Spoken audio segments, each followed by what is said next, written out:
We've got with us Dr. Brzezinski, of course, is former national security advisor. He's also the co-author of the book America and the World, Conversations on the Future of American Foreign Policy. Do you know, Dr. Brzezinski, let's just break the ice this way.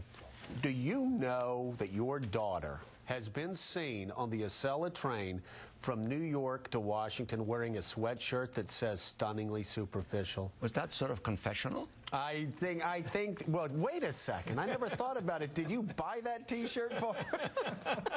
That'd be confessional if I wore it. We've been talking about the disappearance of the middle class, something you've been concerned about, but you also talk about the possibility of class conflict. I've been sort of worrying about it because, look, we're going to have millions and millions of unemployed, people really facing dire straits. And we're going to be having that for some period of time before things hopefully improve. And at the same time, there is this public awareness of this extraordinary wealth that was transferred to a few individuals at levels without historical precedent in America. People who made billions of dollars, millions of dollars in a short period of time. I sort of collected some figures on this. I mean, they're really kind of staggering. And you sort of say to yourself, what's going to happen in this society when these people are without jobs, when their families hurt, when they lose their homes and so forth? We have the government trying to repair the banking system, to bail the housing out. What about the rich class? Where is it? What is it doing? It sort of struck me that in 1907, when we had a massive banking crisis, when banks were beginning to collapse, there were going to be riots on the streets. Some financiers, led by J.P. Morgan, got together. He locked them in his library at one point.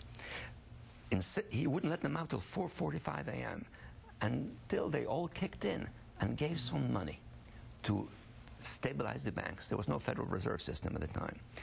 Where is the moneyed class today? Why aren't they doing something? The people who made billions, millions. I'm sort of thinking of Paulson, of Rubin. Why don't they get together? And why don't they organize a national solidarity fund in which they call upon all those who made these extraordinary amounts of money to kick some back in to National Solidarity Fund? What about a National Mortification Act, where they take someone who is hired by John Thain, who was the former head of Merrill, until he became the former head of Goldman, until he became head of Merrill. Last summer, he hires a guy from Merrill to come over, from Goldman, to come over to Merrill with him. The guy comes to work, I think, August 1st, and then leaves December 31st when Bank of America finally acquires Merrill Lynch. And the guy got like a $35 million bonus for 5 months. Dylan calls it clawback. What about mortification? Yeah, but you know, give the money back. Yeah, before the mortification, it would be better if they did it on their own.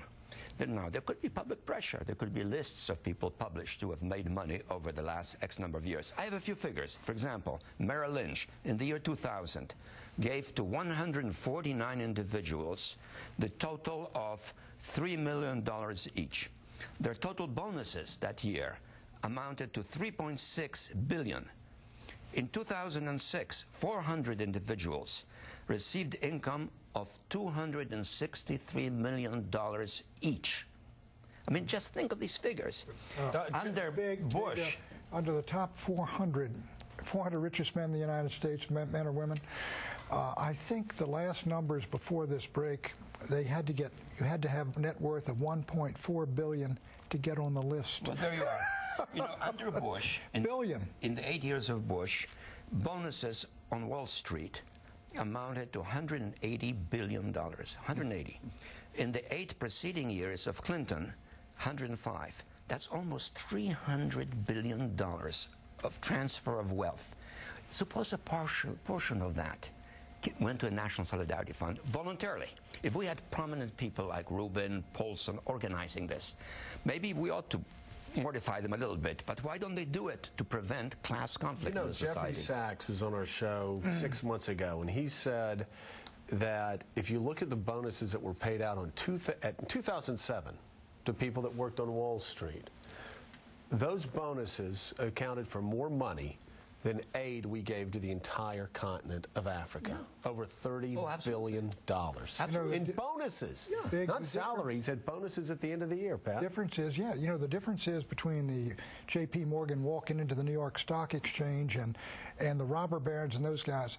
They saw themselves as Americans. They saw themselves as the men responsible for building up the greatest country on earth.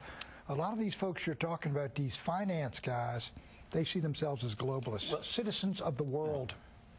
Look, I agree with you, but if they are going to do something, there are two ways of doing it, and maybe the two ways ought to be combined. A voluntary initiative on the part of those who are responsible, who have status, who have a sense of social consciousness. Let them try. And at the same time, as you said very rightly, a little bit of public mortification. Publish lists. Give names. What did they earn? Are they contributing anything? Dr. Brzezinski, though, do you think that there is a larger issue here and that all of the stuff about bonuses and all of this stuff is a symptom of a larger disease? And the larger disease is that over the last 15 to 20 years in this country, as a culture, too many people have confused wealth with wisdom, thinking that just because you accrue enormous wealth, you must be the smartest person on the block. Maybe you're the greediest person on the block, but not the smartest person on the block. And an ancillary factor there is that we glorify Ivy League educations or Stanford educations, and we've lost the mission of this country. Tradesmen, plumbers, carpenters, honorable professions that we demean now just because, oh, they don't make a whole lot of money. Kids get out of college, they want to go to Wall Street to make money. They don't want to build houses or bridges or the country. You're absolutely right. Look, in our society, given our system, we cannot preclude the goal of making money as a legitimate objective. But the point is to wed it somehow with a sense of social responsibility. Don't have a situation in which there is an economic crisis, only the government steps in, taxes the taxpayers in order to save the banking system and maybe to save the system as a whole. So we ought to have some social pressure led by responsible people who made a lot of money, taking the lead in an effort to give some of it back. Now, we transferred $300 billion to a small number of people over 16 years. That's a tremendous shift in the distribution of wealth in our society. I believe there are some statistics that we and the Chinese today have the greatest disparity between the wealthiest and the poorest.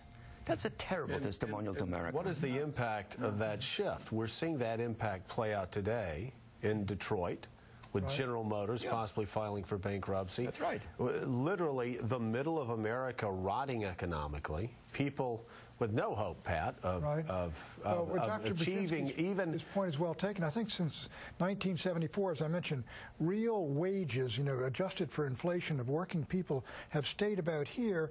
At the same time, you've seen these folks go from $10 million to $100 million to billions of dollars. So the disparity, it's like a third world country or something like that. Exactly. You know, you get like Mexico, a couple of guys get billions, and everybody else is middle income or below. And if we don't get some sort of a voluntary national solidarity fund, at some point there will be such political pressure that Congress will start getting into the act. There's going to be growing conflict between the classes. And if people are unemployed and really hurting, hell, there could be even riots. Let's go from